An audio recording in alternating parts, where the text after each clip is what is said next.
So Pilate then took Jesus and flogged him. The soldiers twisted thorns into a crown and put it on his head and dressed him in a purple garment. They kept saying, "Hail, King of the Jews!" and they kept slapping him. Then Pilate went out again and said to them, "Behold, I bring him out to you, that you may know that I find no basis for a charge against him." Jesus therefore came out, wearing the crown of thorns and the purple garment. Pilate said to them, "Behold the man!" When therefore the chief priest and the officers saw him, they shouted, saying, "Crucify! Crucify!"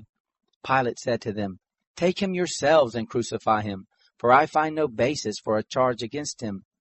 The Jews answered him, "We have a law, and by our law he ought to die, because he made himself the Son of God." When therefore Pilate heard this saying, he was more afraid. He entered into the praetorium again and said to Jesus, "Where are you from?" But Jesus gave him no answer. Pilate therefore said to him, "Aren't you speaking to me? Don't you know that I have power to release you and have power to crucify you?" Jesus answered, "You would have no power at all against me unless it were given to you from above. Therefore he who delivered me to you has greater sin." At this, Pilate was seeking to release him, but the Jews cried out, saying, "If you release this man, you aren't Caesar's friend. Everyone who makes himself a king speaks against Caesar." When Pilate therefore heard these words, he brought Jesus out, and sat down on the judgment seat at a place called the Pavement, but in Hebrew, Gabbatha. Now it was the preparation day of the Passover, at about the 6th hour. He said to the Jews, "Behold your king."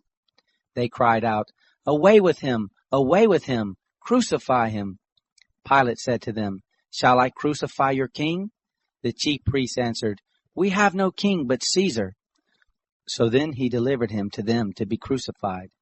So they took Jesus and led him away. He went out, bearing his cross, to the place called the Place of a Skull, which is called in Hebrew Golgotha, where they crucified him, and with him 2 others, on either side one, and Jesus in the middle. Pilate wrote a title also and put it on the cross. There was written, "Jesus of Nazareth, the King of the Jews."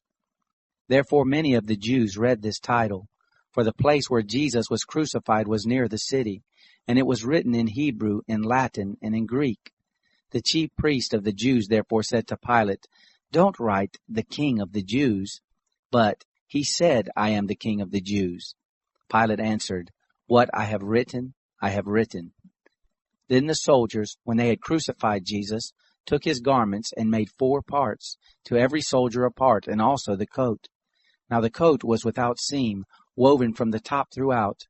Then they said to one another, "Let's not tear it, but cast lots for it to decide whose it will be, that the scripture might be fulfilled, which says, 'They parted my garments among them, for my cloak they cast lots.'" Therefore the soldiers did these things. But they were standing by the cross of Jesus, his mother, and his mother's sister, Mary, the wife of Clopas, and Mary Magdalene. Therefore when Jesus saw his mother, and the disciple whom he loved standing there, he said to his mother, "Woman, behold your son." Then he said to the disciple, "Behold your mother." From that hour the disciple took her to his own home. After this, Jesus, seeing that all things were now finished, that the scripture might be fulfilled, said, "I am thirsty." Now a vessel full of vinegar was set there, so they put a sponge full of the vinegar on hyssop, and held it at his mouth. When Jesus therefore had received the vinegar, he said, "It is finished." He bowed his head, and gave up his spirit. Therefore the Jews, because it was the preparation day, so that the bodies wouldn't remain on the cross on the Sabbath, for that Sabbath was a special one, asked of Pilate that their legs might be broken, and that they might be taken away. Therefore the soldiers came and broke the legs of the first, and of the other who was crucified with him.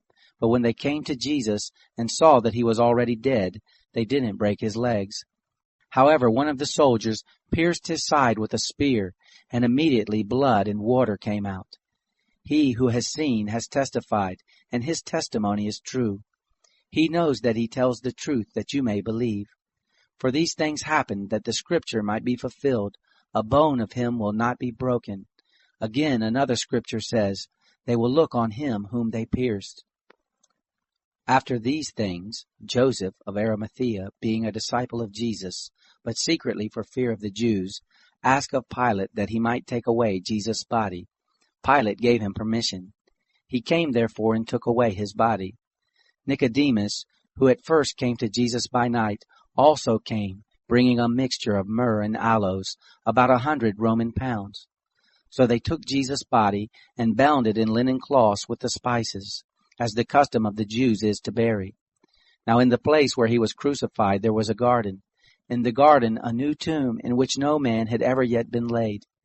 Then because of the Jews' preparation day, for the tomb was near at hand, they laid Jesus there.